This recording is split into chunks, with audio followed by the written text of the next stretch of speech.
সৌন্দর্যকে তারা বাড়িয়েছেন, অলঙ্কৃত করেছেন। আলহামদুলিল্লাহ। আমি সবাইকে শুকরিয়া, মোবারকবাদ এবং ধন্যবাদ জানিয়ে শুরু করছি। প্রিয় ভাইরা, আমরা নতুন একটি বাংলাদেশ পেয়েছি, আলহামদুলিল্লাহ। নতুন ভোরের বাংলাদেশ। এখন আমাদেরকে ঐক্যবদ্ধ থাকতে হবে, বিচ্ছিন্ন থাকলে হবে না, ঠিক কিনা?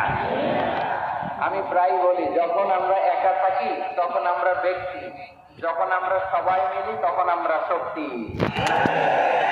আমাদের এই ইউনিটি, আমাদের এই ঐক্যবদ্ধ শক্তিকে আগামীর ইসলামের জন্য কাজে লাগাতে হবে। চিল্লায় বলেন ঠিক কিনা? Especially the Gen Z of Chapainababgan, the Gen Z of Rajshahi, তোমরা দেখিয়ে দিয়েছ কিভাবে কিভাবে জালেমকে সাহায্য করতে হয়। আল্লাহু আকবার। চোখের ইশারায় কি তাদের কানেক্টিভিটি, কি তাদের বোঝাপড়া। 16-17 বছরে যেটা করা যায় নাই, অল্প কয়েকদিনের ব্যবধানে তাদের ইউনিটি গোটা বাংলাদেশকে উজ্জীবিত করেছে। চিৎকার করে বলেন ঠিক কিনা?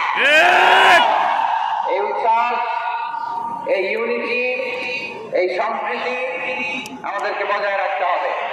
এই যে আমরা ইউনাইটেড, আমরা উচ্ছ্বসিত, আমরা একসাথে দেশ গড়ার কাজে ঐক্যবদ্ধ হতে চাই, এটা আমার অনেকের ভালো লাগে না, ঠিক কিনা বলে?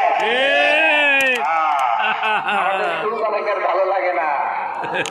নানামুখী ষড়যন্ত্র, নানামুখী ষড়যন্ত্র। এমন এক দেশের পাশে আমরা প্রতিবেশী হয়ে আসছি, আমাদের অনেক কিছু বুঝে শুনে স্টেপ ফেলতে হয়। চিল্লায় বলেন ঠিক কিনা? আমরা যদি ঐক্যবদ্ধ থাকতে পারি, কেউ আমাদের কিছু করতে পারবে না। এই জন্য আগামীর বাংলাদেশ ঐক্যবদ্ধ বাংলাদেশ।